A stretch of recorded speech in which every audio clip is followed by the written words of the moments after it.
The evacuation of Station Zethera 9 continued through the night cycle.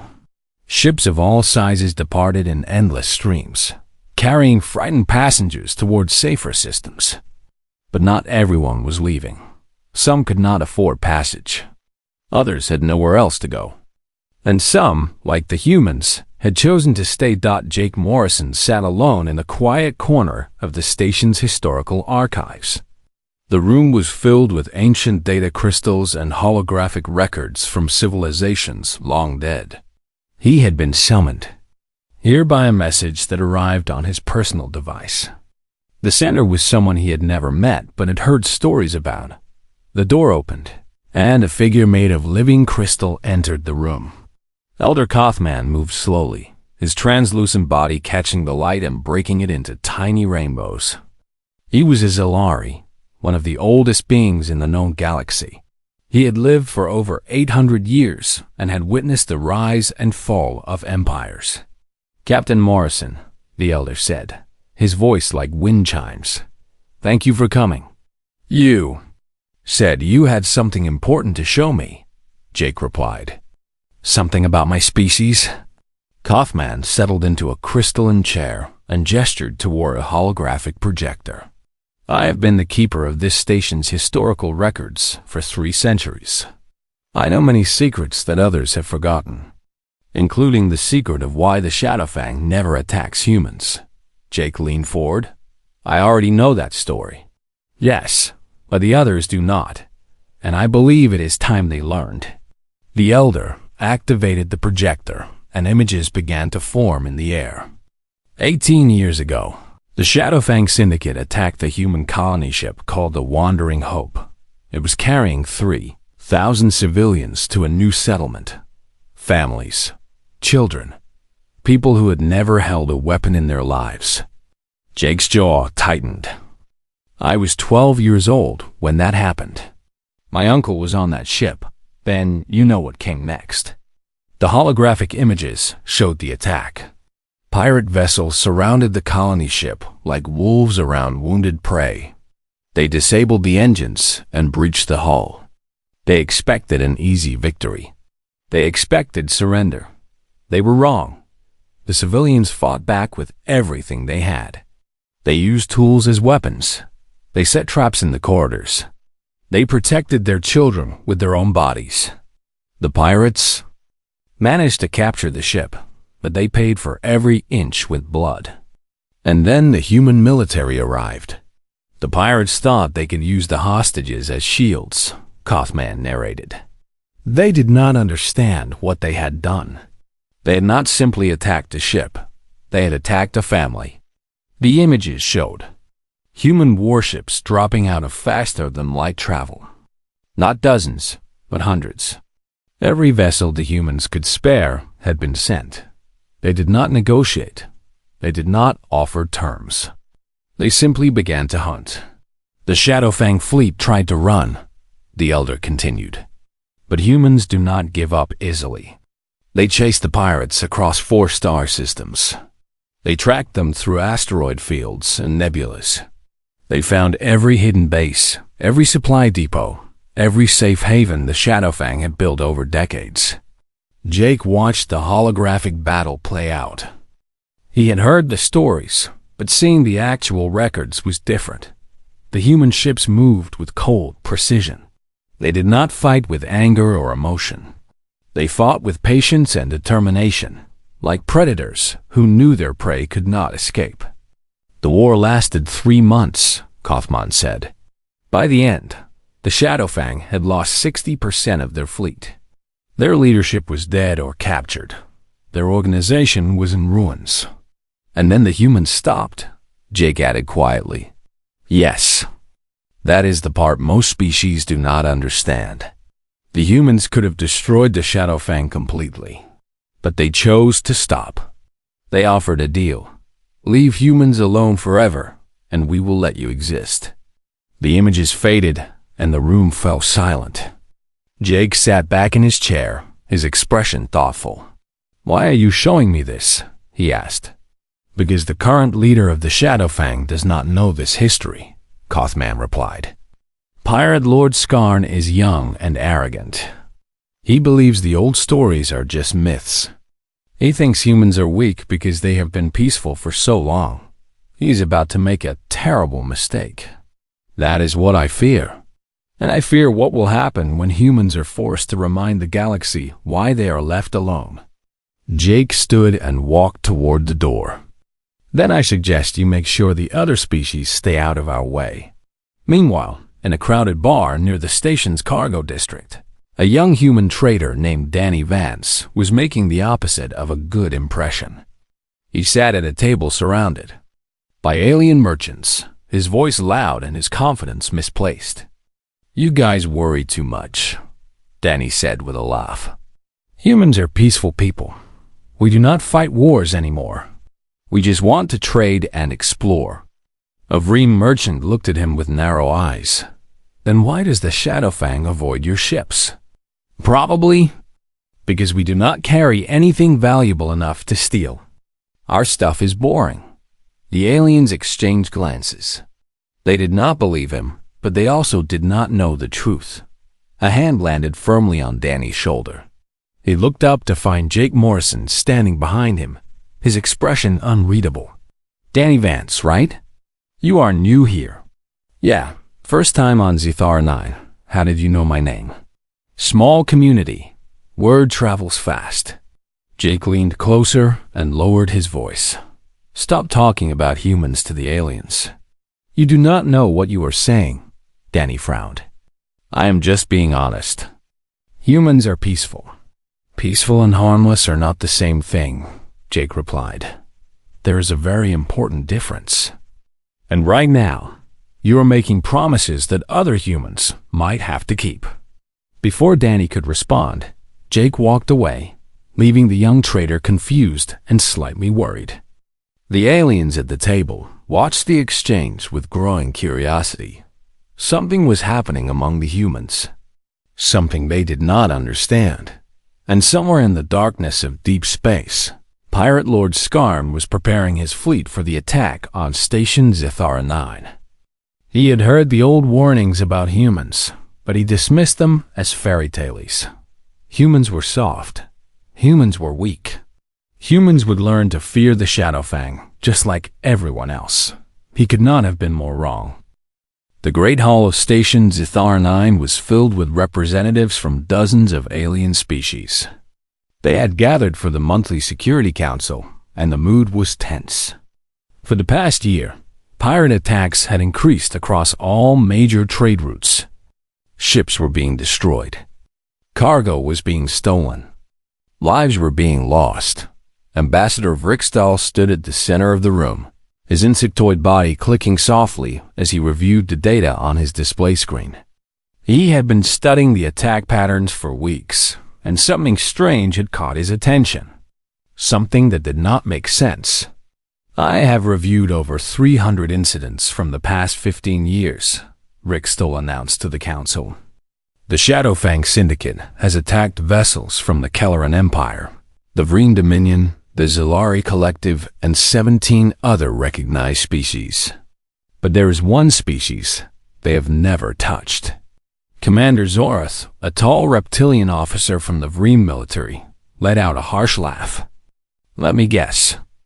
The humans." Vrikstal turned his compound eyes toward the commander. "You find this amusing?" "I find it obvious," Zorath replied. "Humans are barely worth noticing. Their ships are small.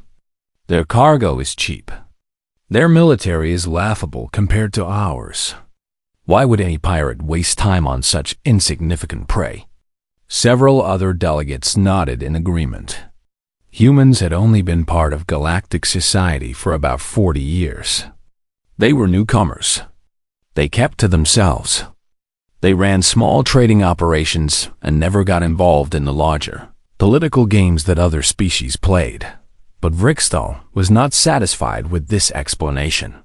The data told a different story. Human ships traveled through the most dangerous regions of space. They carried valuable medical supplies and technology.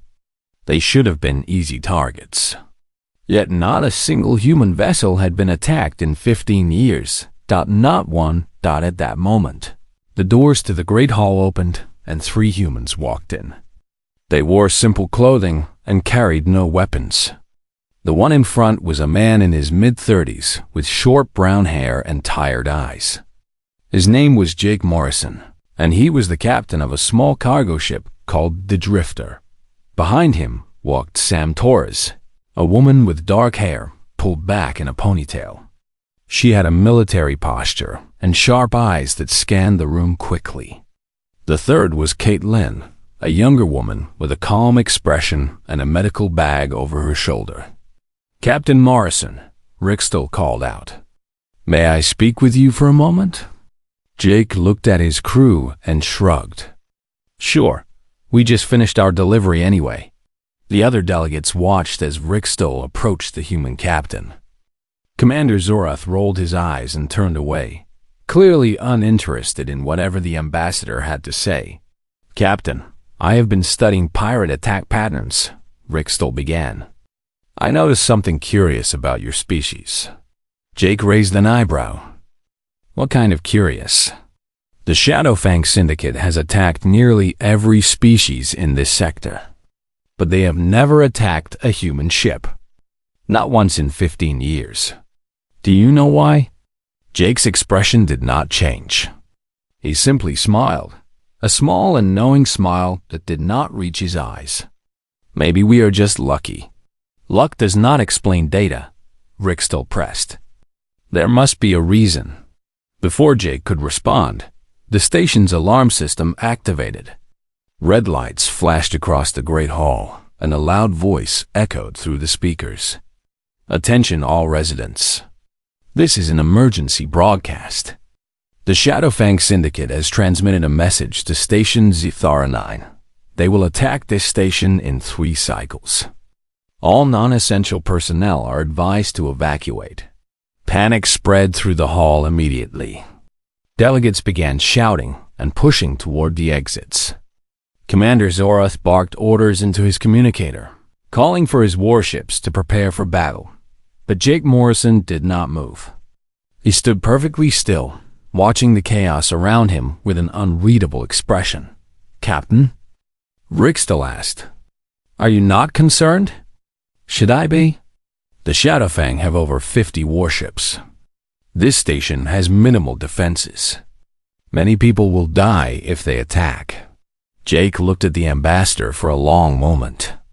Then he turned to his crew. "Sam, how many human ships are docked here right now?"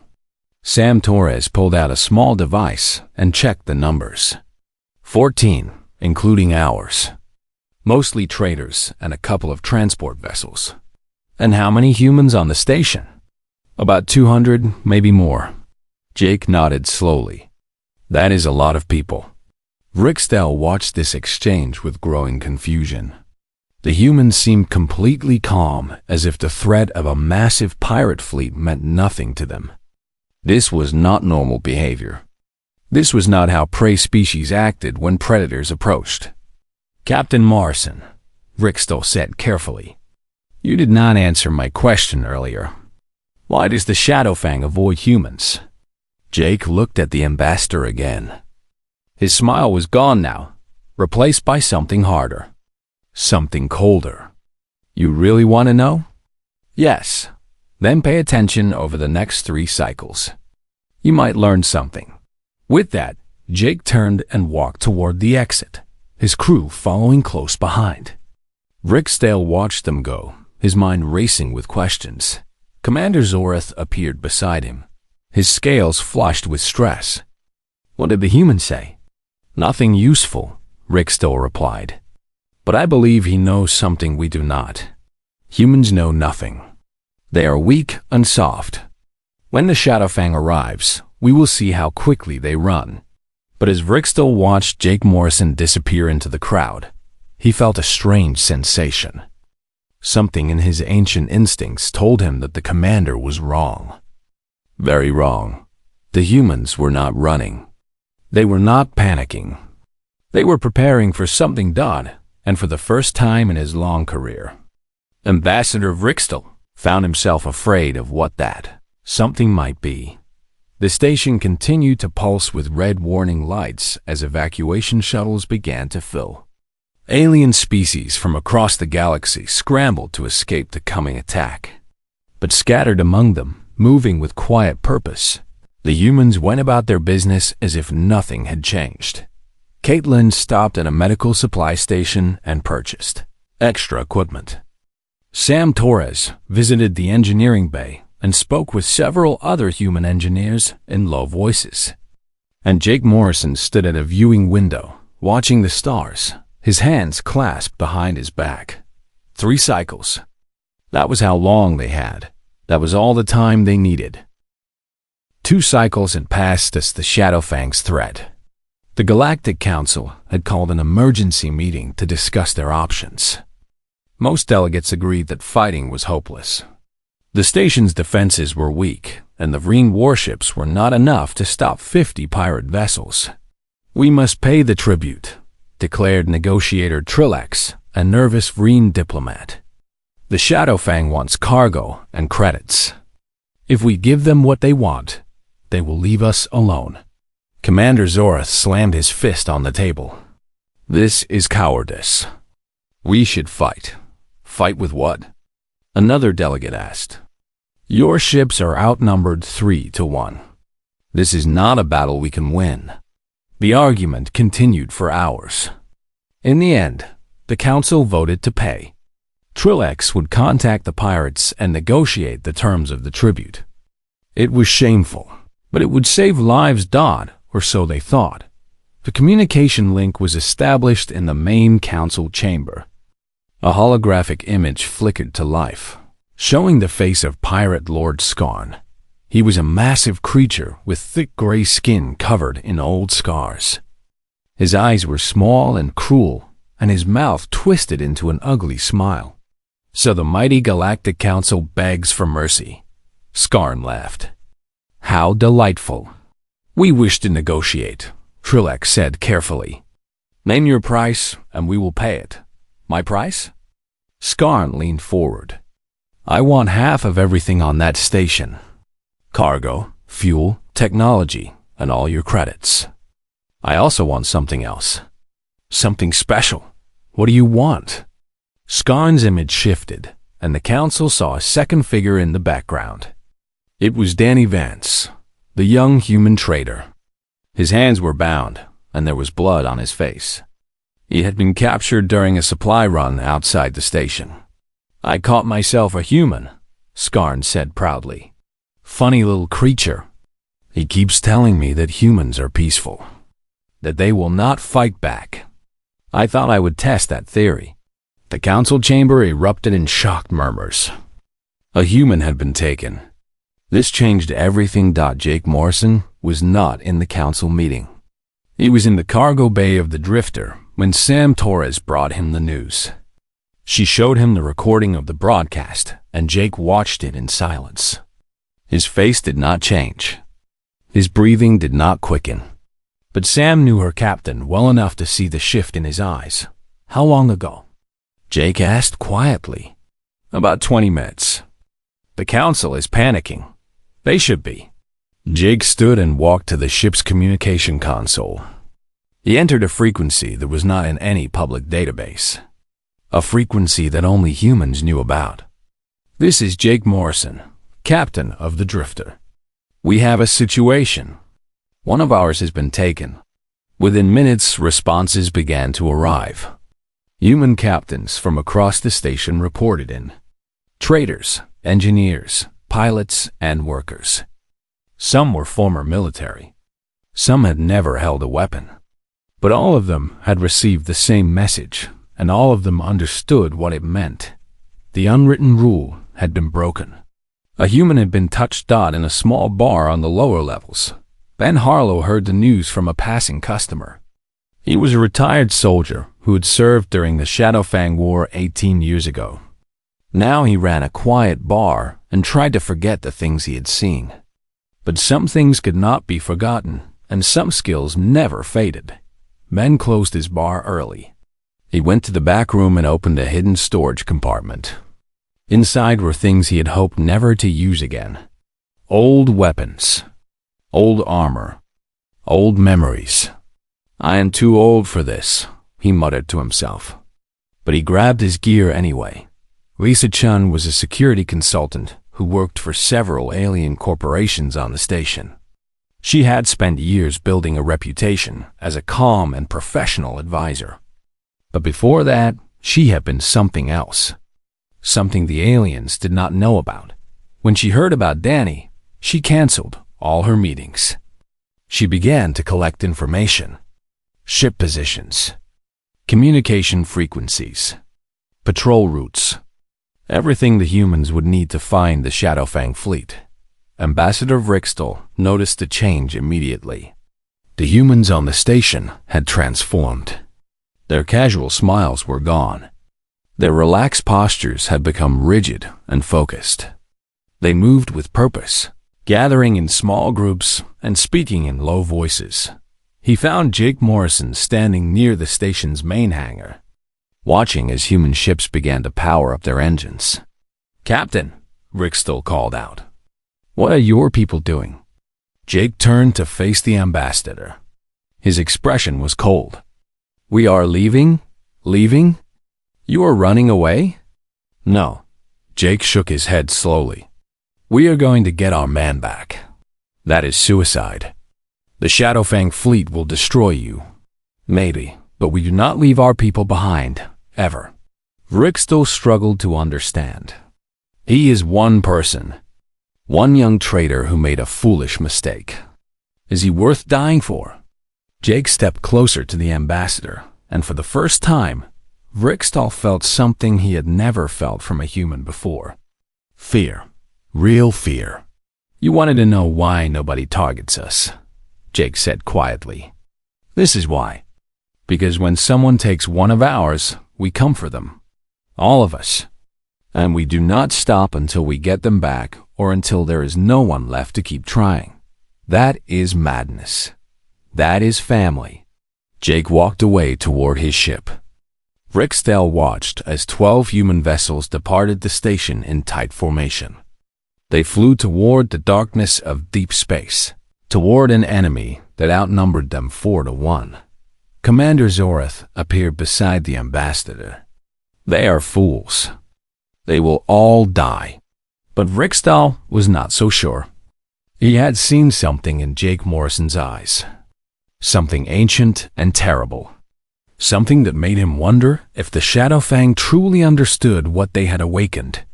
"I do not think so," Vrixtal said softly. "I think we are about to learn why the galaxy leaves humans alone." The human ships disappeared into faster-than-light travel, leaving the station behind. The council continued their negotiations, agreeing to pay the tribute. They believed the humans were on a suicide mission. They were wrong. The Shadowfang fleet was hiding in an asteroid field, 3 light years from station. Zethar 9. 50 warships floated among the rocks, their crews celebrating their upcoming victory. Pirate Lord Skarn sat on his throne aboard the flagship, already counting the riches he would take from the station. He did not know that death was coming for him. The 12 human ships dropped out of faster-than-light travel at the edge of the asteroid field. They were small compared to the pirate vessels.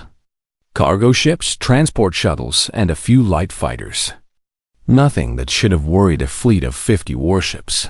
But Amy Cross, the pilot leading the formation, was not worried about numbers. She had studied every recorded battle between humans and the Shadowfang. She knew their tactics, their weaknesses, and their fear. "All ships, this is Cross." She spoke into her communicator. "Remember the plan. We are not here to destroy them. We are here to get Danny back. Stay focused." Chris Dale, the communications specialist aboard the Drifter, had already begun his work. He sent false signals into the pirate fleet, making it seem like there were 100 human ships instead of 12. Alarms began to ring on pirate vessels as confused crews scrambled to respond to phantom enemies. Jake Morrison stood at the center of the Drifter's bridge, watching the chaos unfold on the sensor screens. Phase 1 complete. "Amy, take us in." The human ships moved into the asteroid field like ghosts. They used the rocks for cover, appearing and disappearing between the massive stones. Pirate gunners fired wildly, hitting nothing but empty space. The first pirate ship fell without a single shot being fired against it. Sam Torres had programmed a virus that spread through the Shadowfang communication network. When it reached the vessel systems, the ship's engines shut down completely. The crew was left floating helplessly in the void. 3 more ships fell the same way within the first hour. Skarn screamed at his officers, demanding answers. How were humans doing this? They were supposed to be weak traitors. They were supposed to surrender. "Find them," he roared. "Find them and destroy them." But finding humans in an asteroid field was like finding shadows in the dark. They moved without pattern, struck without warning, and vanished before anyone could respond. The second phase began when the human boarding teams launched. Small pods shot from the cargo ships, carrying crews of 5 to 10 humans each. They attached to pirate vessels and cut through the holes with plasma torches. Ben Harlow led one of these teams. He was 63 years old, and his bones ached with every movement. But when he stepped onto the pirate ship with his weapon raised, he moved like a man half his age. The pirates were not prepared for close combat with humans. They relied on their size and their numbers, but humans fought differently. They worked together like parts of a single machine. They covered each other, supported each other, and never left a teammate behind. Ben's team cleared an entire deck in 12 minutes. They locked the surviving pirates in cargo holds and moved on to the next section. Similar scenes played out across the fleet. Human teams boarded vessel after vessel, not destroying but capturing. They wanted the ships intact. They wanted the pirates alive. They wanted everyone to see what happened when you touched the human. Nick Ortega led the assault on Skarn's flagship. He was a demolitions expert who had spent 10 years in the human military before retiring to become a miner. Now he used those skills to blast open the flagship's armored doors. His team fought their way through, corridor after corridor. Pirates fell before them, unable to match the speed and coordination of the human attackers.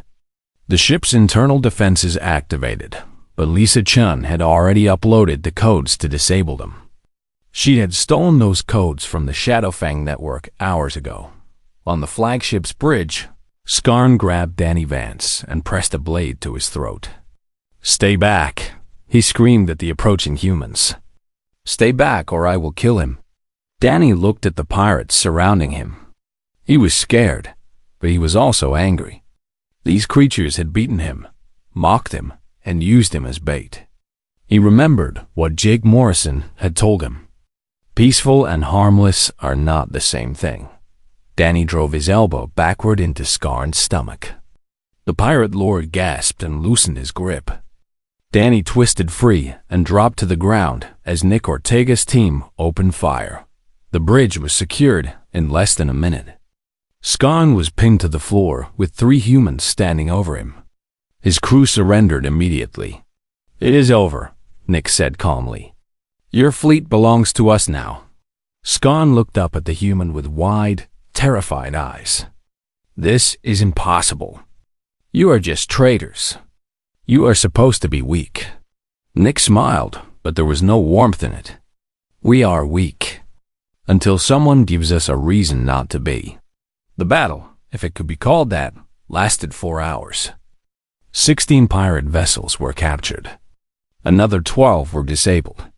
The rest fled into deep space, their crews spreading the story of what had happened. The humans did not chase them. They had what they came for. Danny Vance was carried to the Drifter's medical bay, where Caitlin treated his injuries. He had a broken rib and several cuts, but he would survive. He would have a story to tell for the rest of his life. Jake Morrison stood on the bridge, watching the captured pirate fleet through the main view screen. Around him, his crew worked quietly, already preparing for the journey back to the station. "Captain," Sam Torres said, We have incoming communication from Station Zithara 9. Ambassador Rixtel wants to know what happened. Jake considered the question for a moment. Tell him we are coming home. And tell him to have the council ready. They are going to want to hear this. The human ships turned and began the journey back, leaving behind the shattered remains of the Shadowfang fleet. The asteroid field fell silent once more, and across the galaxy, pirates began to remember why they never targeted humans. The human ships returned to Station Zithara 9 as the sun cycle began. Word of their victory had already spread through the station's communication networks. Aliens gathered at the viewing ports to watch the small fleet arrive, towing captured pirate vessels behind them like trophies. Ambassador Rixtel stood in the main hangar as the drifter touched down. The ship's ramp lowered, and Jake Morrison walked out with his crew. They did not look like conquering heroes. They looked tired and dirty and ready for sleep. But there was something in the way they carried themselves that made the watching aliens step back in respect. Captain Morrison, Rixtel said carefully. The council wishes to speak with you. I figured they would. Jake looked at his crew. Kate, make sure Danny gets proper rest. Sam, start repairs on the ship. I will handle the politicians. The council chamber was packed when Jake arrived. Every delegate who remained on the station had come to hear what happened. Commander Zorath sat in his usual place, but his arrogant expression was gone. He looked at Jake with something that might have been fear. Elder Kothman stood at the center of the room, his crystal body shimmering with soft light. I have shown the council the historical records of the first Shadowfang War, he announced. They now understand what humans are capable of. But I believe Captain Morrison can provide a more personal perspective. Jake walked to the speaker's platform and looked out at the gathered aliens. He thought about what to say, how to explain something that humans understood in their bones, but that other species struggled to comprehend. You all saw the data, he began. 12 ships against 50. We lost 0. They lost 28. Some of you are probably wondering how that is possible. No one spoke. They were all waiting for the answer. It is not because we are stronger or smarter or better at fighting. It is because of why we fight. Jake paused, choosing his words carefully. Most species fight for territory, for resources, for power. Those are good reasons, but they have limits. When the cost becomes too high, you stop. You retreat. You negotiate. He looked directly at Commander Zorath. Humans do not fight for territory. We fight for each other. For our families. For our friends. For the person standing next to us. Jake's voice dropped lower. And that kind of fighting has no limits. We do not stop when it becomes expensive. We do not stop when it becomes painful. We stop when our people are safe. Not before. The chamber was silent. Rixtel leaned forward, his compound eyes fixed on the human. But surely there must be a point where you would retreat, where the cost is simply too high. You would think so, Jake replied. But you would be wrong. I have seen human parents fight through fire to save their children. I have seen soldiers carry wounded friends for miles through enemy territory. I have seen old men pick up weapons they had not touched in decades because someone threatened their neighbors. He shook his head slowly. We do not know how to give up on each other. It is not in our nature. Commander Zorath finally spoke. That sounds like madness. Maybe it is. But it is also why we are still here. Every species that ever tried to conquer humanity learned the same lesson. You can beat us. You can hurt us. You can kill many of us. But you cannot break us. Because for every human you take down, 10 more will stand up. And they will never stop coming. Elder Kothman stepped forward. This is what I wanted the council to understand. Humans are not avoided because they are weak. They are avoided because attacking them is pointless. You cannot win against an enemy that refuses to accept defeat. Pirate Lord Scarn was brought before the council in chains. He looked broken and empty, nothing like the cruel warlord who had threatened the station just days ago. The council debated what to do with him. Some wanted execution. Others wanted imprisonment. Jake Morrison offered a different solution. Let him go. The council erupted in protest. He attacked our station. He took a hostage. He must be punished. He will be punished, Jake said calmly. His fleet is destroyed. His reputation is ruined. Every pirate in the galaxy now knows that the Shadowfang was defeated by 12 cargo ships. That is a punishment worse than death for someone like him. He walked closer to Scarn and looked down at the defeated pirate. Go back to your people. Tell them what happened here. Tell them that the old warnings were true. And tell them that if anyone ever touches a human again, we will come back. And next time, we will not be so gentle. Scarn was released. He fled the station within the hour, and no one ever saw him again. The following days were quiet. The station returned to normal. Ships came and went. Trade continued. Life moved on. But something had changed. The aliens looked at humans differently now. Not with fear exactly, but with a new kind of respect. An understanding that the peaceful traders walking among them were something more than they appeared. Danny Vance recovered from his injuries under Caitlin's care. He asked to join the Drifter's crew, and Jake agreed. The young man had learned an important lesson about what it meant to be human. Now he would learn how to carry that responsibility. On the day the Drifter prepared to leave, Ambassador Rickstoll came to say goodbye. He found Jake on the observation deck, watching the stars. Captain, I have a question. You always do. Rickstoll clicked softly, the Kelleran equivalent of a laugh. Will humans always respond this way? If someone threatens your people, will you always fight back? Jake considered the question for a long moment. We do not want to fight. We never have. All we want is to live our lives in peace. To explore. To trade. To raise our families. He turned to face the ambassador. But peace is not something you can just wish for. Sometimes you have to earn it. Sometimes you have to show people that attacking you is not worth the cost. And if someone forgets that lesson? Jake smiled, but it was a sad smile. A tired smile. Then we teach it again. As many times as we have to. The Drifter departed Station Zethar 9 that evening. It flew into the stars with its new crew member and its old reputation. Just another human cargo ship, traveling through dangerous space without fear. Across the galaxy, the story of what happened spread like fire. Pirates updated their protocols. Warlords reconsidered their plans. Species that had never thought twice about humans began to pay attention.